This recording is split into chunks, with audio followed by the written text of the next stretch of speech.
شوفوا هاي التيناية شلون لاحقة. الله ايش قد حلوة، اللهم صل على محمد. شوفوها تجنن.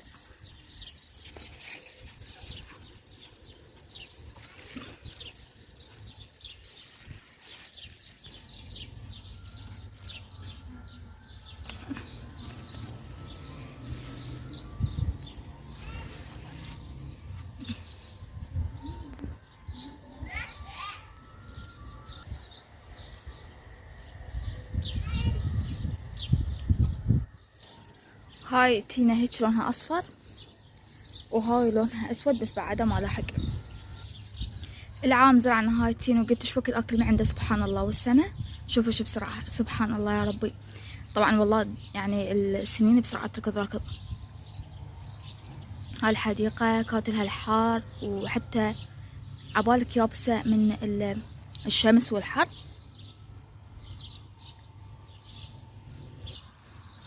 هاي الطماطة بعدها ما لاحقة. هذا النوع مال الورد يابا يمكن اموت عليه. عشقي عشقي هذا الورد، هيك اللي يشبه عباد الشمس. ايش قد حلو. هلا والله حبايبي، شلونكم شو اخباركم؟ ان شاء الله رب تكونوا بألف خير وصحة وعافية بفيديو اليوم. طبعا نسيت اقول لكم هلو ببداية الفيديو. المهم شلونكم شو اخباركم؟ ان شاء الله رب تكونوا بألف خير. احكوا لي شكو ماكو، ايش تسوون ما تسوون.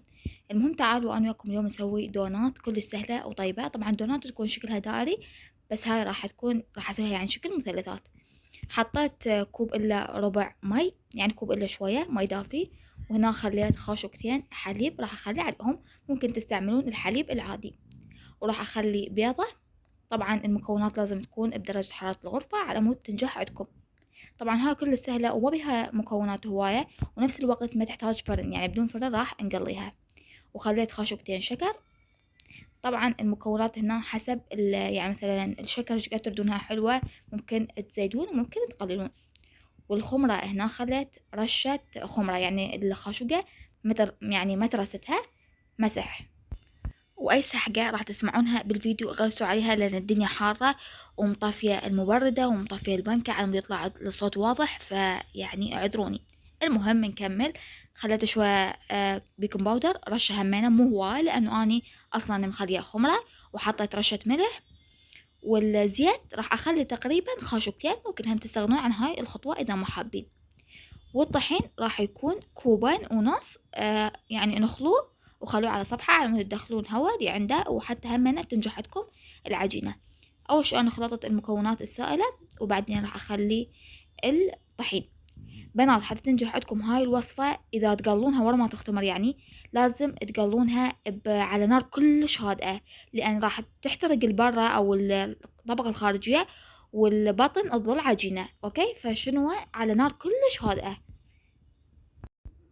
وهسه راح أعجنها عجنة مرتبة. طبعا أي عجينة عندكم إذا عجنتوها عجن زين راح تطلع عندكم ناعمة، ما بيها طحين ما بيها تكتلات، فبالتالي تطلع كلش طيبة وتطلع مرتبة، ونفس الوقت هم تنجح عندكم زين. بعد ما عجنتها وكملتها راح أخلي خاشوقتين زبد. طبعا الزبد هنا ينطي طراوة العجينة أكثر، فيفضل أن تستعملون زبد. أنا راح أخلي خاشوقتين، وهم راح أرجع أعيد عجنها، يعني عجنها كلش زين. بنات هواي كتبولي يعني رورا ليش ما تسوين طبخ منقطع عن الطبخ، صار ما تنزلين طبخ. اوكي رجعت لكم، يعني هسه مرتاحين انا مصموطه بالحر. اوكي يلا تدللون. المهم هسه اختمرت، وبعد اختمارها طبعا ما صورتها، قطعتها بشكل مثلثات بهذا الشكل. طبعا تركتها تختمر تقريبا ثلث ساعة نص ساعة، وارجعهم راح اخمرها مرة ثانية. اوكي اغطيها واتركها تختمر. راح اعلمكم على طريقة عمل الكاسترد اللي راح نحشي بيه هاي الدونات. خليت قلاص حليب وخاشوقتين نشا وشوية طحين وقشطة شوية هم راح أخلي، وراح أخلي بيضة وحدة. طبعا إلها طرق متعددة، يعني هو أكو طرق للكاستر، بس هاي أنا حسيتها أفضل طريقة. المهم بعد ما خمرتها مرة ثانية بعد التقطيع راح أجي أقليها بالزيت. قلت لكم الزيت لازم تكون على درجة حرارة يعني كلش ناصية على مود تنجح. أوكي. وراح همنا يعني أخلي بالصينية شكر، وراح دايركت أطلعهم وأخليهم بالشكر.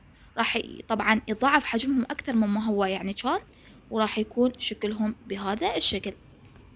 وبعدها راح أحشيها بالكريمة اللي سويناها، راح تطلع كلش طيبة. وممكن تحشوها بكاكاو. طبعا همينة ممكن تسوونها على شكل دوائر، وهمينة تحشونها هم عادي، يعني تقصونها بقلاص. جربوها لأن حيل راح تحبوها وكلش طيبة. أحبكم هواية.